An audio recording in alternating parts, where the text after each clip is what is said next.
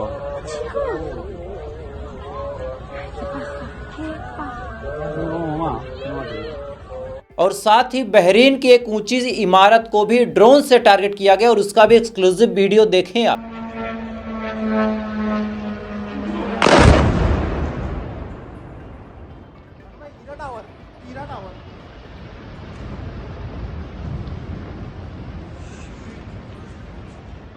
इस वीडियो में दोस्तों आप साफ तौर पे देख सकते हैं कि किस हिसाब से खामनेई की मौत की खबर पाने के बाद भी हमला इंटेंस लेवल पे करने का काम ईरान ने किया था। यानी ईरान की सरकार इस बात से पहले ही ताल्लुकात राब्ता रखती थी कि अगर खामनेई को कुछ हो गया तो क्या कुछ करना है आगे। चूंकि आपको याद होगा 2 दिन पहले ये बात मैंने आपको बताई थी कि खामनेई साहब ने अपना उत्तराधिकारी घोषित कर दिया है, जिनका नाम अली लारीजानी है। अली लारीजानी के ऊपर ये जिम्मेदारी थी कि अगर मुझे कुछ हो जाता है तो सेना का जो कमांड है वो तुम संभालोगे। और साथ ही सेना के हर एक जवान को, IRGC के हर एक मेंबर को ये हिदायत दी गई थी कि अगर आपके टॉप लीडरशिप को ख़त्म कर दिया जाता है तो मरने से पहले हम लोगों का ये ऑर्डर है कि आप कभी भी हथियार नहीं डालेंगे, आप फुल स्केल वार लड़ेंगे और जितना आप मार सकते हैं उतना नुकसान पहुंचाने की कोशिश करेंगे।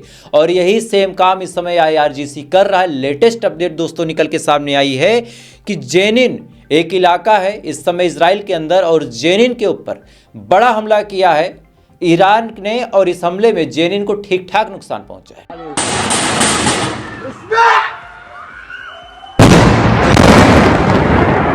इस वीडियो में आप साफ तौर पे दोस्तों देख सकते हैं कि जेनिन के अंदर बड़ा हमला करके ईरान ने जेनिन को दहला दिया, और साथ ही तेल अवीव इस समय सायरनों से लगातार गूंज रहा है। तेल अवीव के जो लोग हैं लगातार बंकरों में छुपे हुए हैं, और यदा कदा मिसाइलें भी आके गिर भी रही। קבלו את המיירטים, קבלו כמה מיירטים. אימא'לה, קבלו כמה מיירטים. אימא, נכנסה ממש.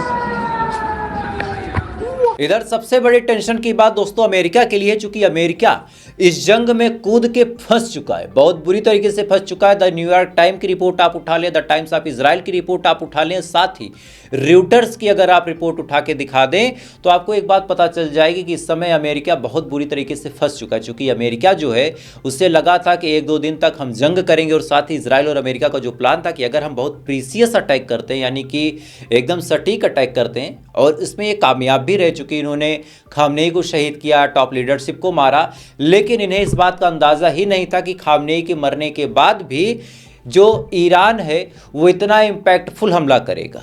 यानी इस समय अमेरिका के जो राष्ट्रपति है डोनाल्ड ट्रंप, उसके बारे में तो खबर ये निकल के सामने आ रही है कि अब अमेरिका की सरकार के लोग ही डोनाल्ड ट्रंप पे आरोप लगा रहे हैं कि आपको तो यूज़ कर लिया इजराइल ने, आपकी ना कोई लड़ाई थी, ना आपका कोई मसला था, ना ही ईरान आपको कुछ बोल रहा था, आप क्यों गए थे नेतन्याहू के चढ़ाने पे। अब यही सेम सवाल पूछा जा रहा है और साथ ही एक बड़ा सवाल ये पूछा जा रहा है कि 8-9 देशों में जो आपके अमेरिका के बेसिस को तबाह किया ईरान ने, ये जो काला धब्बा लग गया, ये काला धब्बा आखिर कैसे मिटेगा? इसके बारे में भी ट्रंप से सवाल पूछा जा रहा है और साथ एक हिदायत भी दी जा रही है कि अभी भी हम मिडिल ईस्ट में इतने मजबूत नहीं हैं, चूंकि ईरान ने केवल 2-4-6 घंटे तक ही हमला किया था और इस हमले में हमारे सारे डिफेंस सिस्टम फेल हो गए थे। दरअसल एक वीडियो दोस्तों निकल के सामने आया कतर से। कतर के अंदर जब ईरान एक मिसाइल मारता है और कतर का डिफेंस सिस्टम एक्टिव होता है और एक्टिव होने के बाद कतर को बचाने की कोशिश करता है तो वो डिफेंस सिस्टम की मिसाइल फेल हो जाती है और जो ईरान की मिसाइल थी वो गच्चा देते हुए डायरेक्ट जाके इम्पैक्टफुल हिट करती है और उसका एक्सक्लूसिव वीडियो अपनी स्क्रीन पे देखें पहले आप।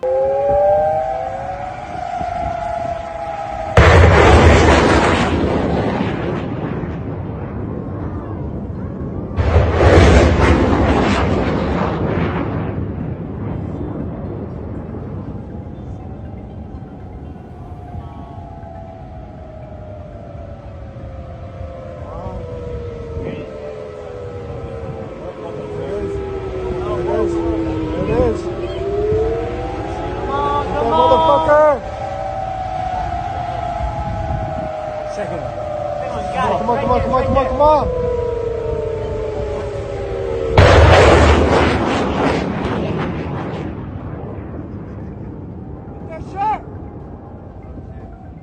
Oh, fuck!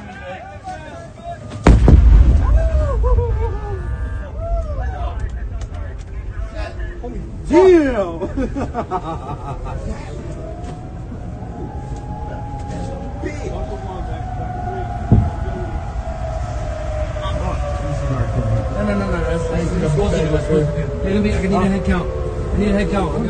इस वीडियो में दोस्तों आप साफ तौर पे देख सकते हैं कि किस हिसाब से बिल्कुल इम्पैक्टफुल हमला था।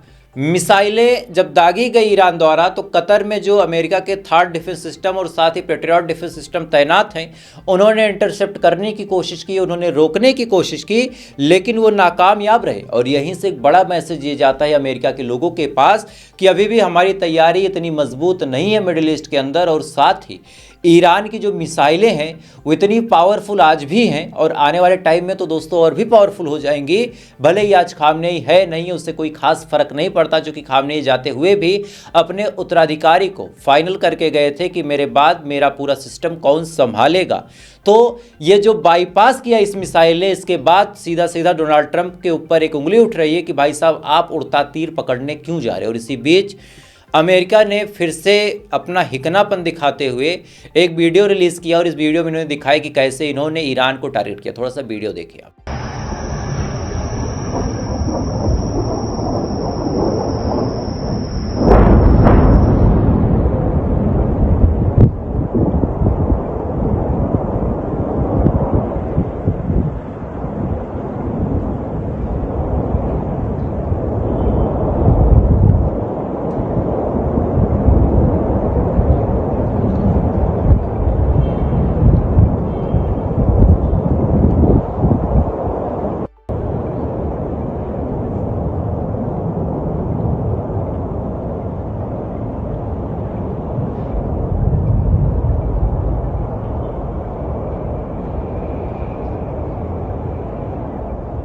इस वीडियो में दोस्तों आप साफ तौर पे देख सकते हैं कि अमेरिका की मिसाइलें किस हिसाब से ईरान की तरफ जा रही हैं, लेकिन इसके अलावा कुछ एक्सक्लूसिव वीडियो मैं आपको दिखाता हूं जिसमें दिखाया गया है कि कैसे तेल अवीव में जो इंटरसेप्टर हैं लगातार हवा में उड़ रहे हैं, लगातार मिसाइलों को इंटरसेप्ट करने की कोशिश कर रहे हैं, लेकिन जो थर्ड डिफेंस सिस्टम है उसमें मिसाइलों का जो एक पूरा जखीरा होता है वो जखीरा खत्म है। इस वजह से इंटरसेप्शन का काम इजराइल सही से कर नहीं पा रहा। वीडियो देखिए।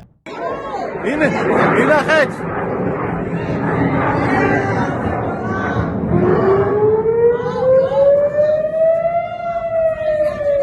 इस वीडियो में दोस्तों आप साफ तौर पे देख सकते हैं कि किस हिसाब से इजराइल इंटरसेप्ट करने की कोशिश तो कर रहा लेकिन कामयाब नहीं हो रहा। और इसी बीच अब्बास अराची का बड़ा बयान निकल के सामने आया है और अब्बास अराची ने कहा कि एक बात बताओ यार, हमला क्यों किया? बातचीत बहुत सही चल रही थी, हम तमाम लोग खुश थे,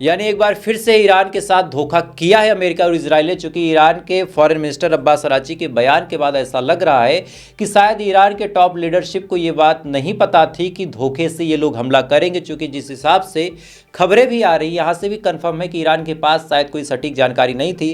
चूंकि अगर दोस्तों सटीक जानकारी होती तो खामनेई अपने बंकर में होते, ना कि अपने ऑफिस में।